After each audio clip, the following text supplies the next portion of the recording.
আসসালামু আলাইকুম viewers, welcome to Najma cooking. আজকের পর্বে ভিন্ন একটি রেসিপি নিয়ে হাজির হয়েছি।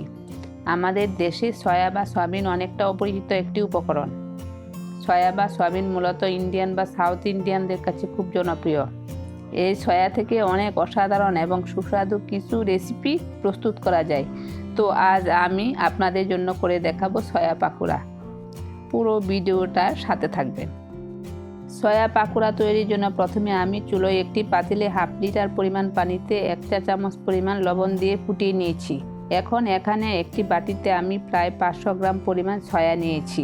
এগুলো পানিতে দিয়ে সিদ্ধ করে নেব 5 মিনিট পর্যন্ত। সয়া মূলত সয়াবিন তেল তৈরির পরে অবশিষ্ট অংশগুলো, পরে এগুলো শুকিয়ে নেওয়া হয়। এই সয়াগুলো কিন্তু অসম্ভব হালকা হয়ে থাকে। এই সয়া এখন বেশিরভাগ মুদির দোকানেই কিনতে পাওয়া যায়।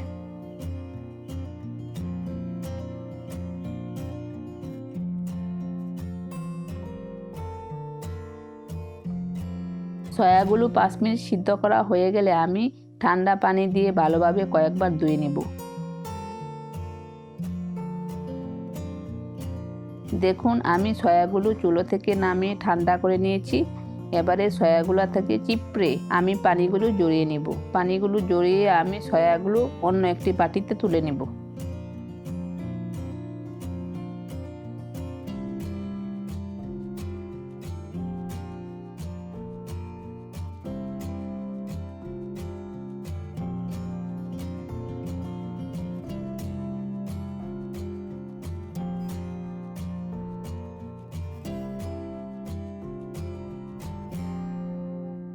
সয়াগুলো থেকে আমি পানি জড়িয়ে নিয়েছি।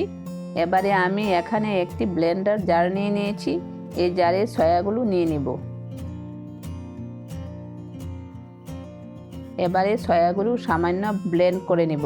আপনারা চাইলে পাটায় পিষেও নিতে পারেন। সয়াবিনগুলো আমি ব্লেন্ডারে ব্লেন্ড করে নিয়েছি। এবারে এখানে আমি বড় একটি বাটি নিয়ে নিয়েছি। এর মধ্যে আমি সয়াগুলো নিয়ে নেব। এরপর এর মধ্যে দিয়ে দিব হাফ কাপ পরিমাণ বেসন। এরপর দিয়ে দিব হাফ কাপ পরিমাণ আটা। এর মধ্যে দিয়ে দিব একটি ডিম। এরপর 1 টেবিল চামচ পরিমাণ কাঁচামরিচ কুচি দিয়ে দিব। এরপর দিয়ে দিব 1 টেবিল চামচ পরিমাণ ধনিয়া পাতা কুচি। এরপর দিয়ে দিব 1/4 চা চামচ হলুদের গুঁড়ো। এরপর দিয়ে দিব 1 চা চামচ শুকনো মরিচের গুঁড়ো। এরপর দিয়ে দিব হাফ চা চামচ জিরা পেস্ট।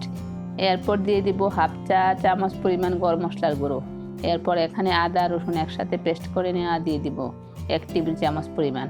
এরপর 1 চা চামচ পরিমাণ লবণ দিয়ে দিব। সবশেষে দিয়ে দিব বেকিং পাউডার প্রায় 1.5 টেবিল চামচ পরিমাণ। এখন এসব উপকরণগুলো সামান্য মিশিয়ে নেব এবং এরপর পর্যায়ক্রমে পানি দিয়ে ঘন করে একটা মিক্স তৈরি করে নেব।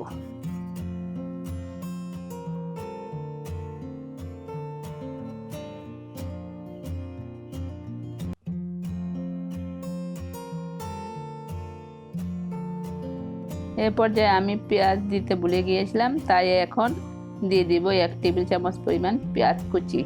এরপর খুব ভালোভাবে মিশিয়ে নেব।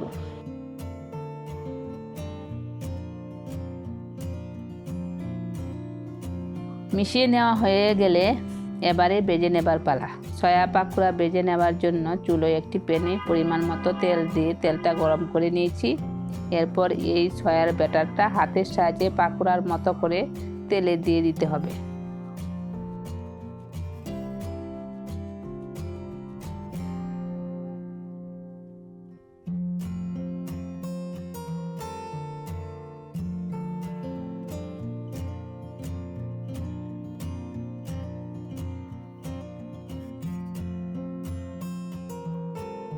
পাকোড়াগুলো উল্টে পাল্টে লালচে করে ভেজে নেব।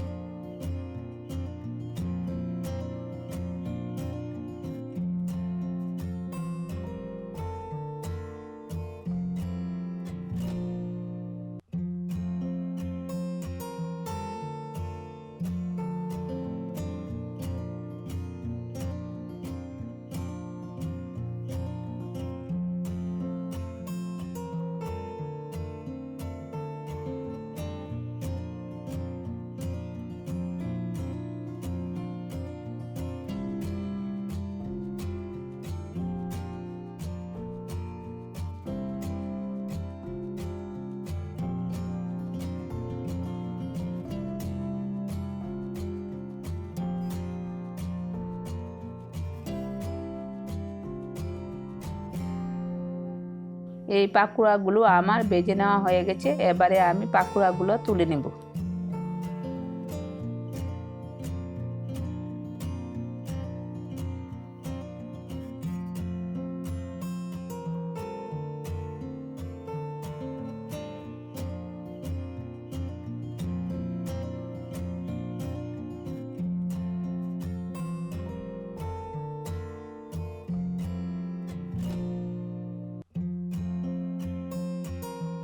পাকোড়াগুলো তুলে নিয়ে একইভাবে অন্য পাকোড়াগুলো তেলে দিয়ে ভেজে নিব এবং পরিবেশন করে নিব।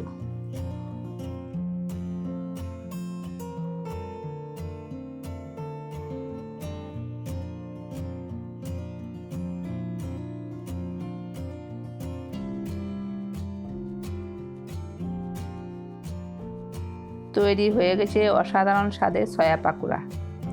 এবারে পরিবেশনের জন্য আমি কিছু ধনেপাতা কুচি ছিটিয়ে দিব।